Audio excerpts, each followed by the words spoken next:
Depuis l'aube des temps, l'humanité de la Terre a espéré le retour des dieux parmi eux, comme une façon de se souvenir du Créateur, se souvenir de leur origine, se souvenir de leur raison d'être, leur but, leur destinée au sein de la vastitude de l'univers. Nombreux ont préféré fuir cette interrogation, épouvantés par le temps qui passe, par l'aspect fragile et si fugace du temps d'une vie sur Terre. Fuir pour échapper à la douleur et à la mort qui vient tôt ou tard embrasser chaque humain au cours de sa vie.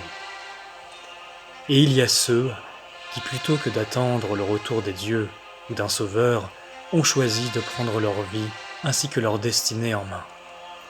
De laisser ne serait-ce qu'une trace, un souvenir destiné à inspirer et à guider les générations futures comme un phare dans les ténèbres et l'obscurité.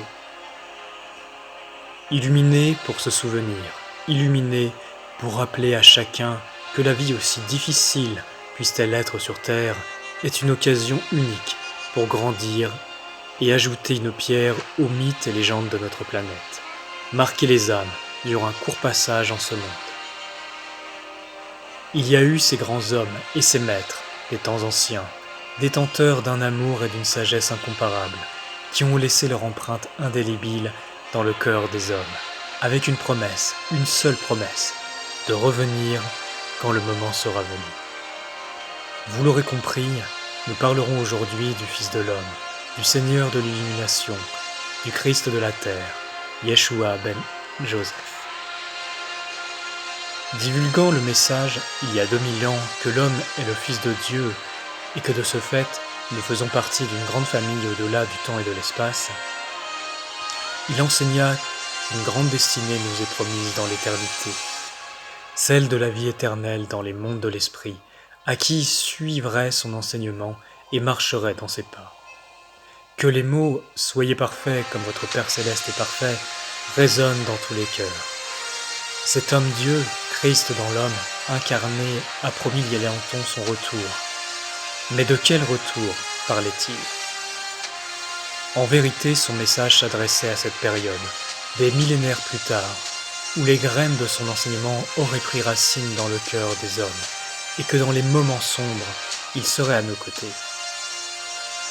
En réalité, il est déjà là, présent au milieu de nous, dans cette flamme sacrée de nos cœurs, nous invitant à garder cette flamme haute, contre vents et marées, à tenir jusqu'au bout, face aux forces sataniques et lucifériennes qui ont corrompu ce monde il y a plus de 200 000 ans, plongeant cette jeune planète dans les ténèbres du mal et du péché. Il nous invite à nous dresser, unis à notre héritage divin, et à dire non, à revendiquer notre liberté, notre souveraineté, de par notre héritage divin, et à perfectionner nos âmes pour ce chemin dans l'éternité.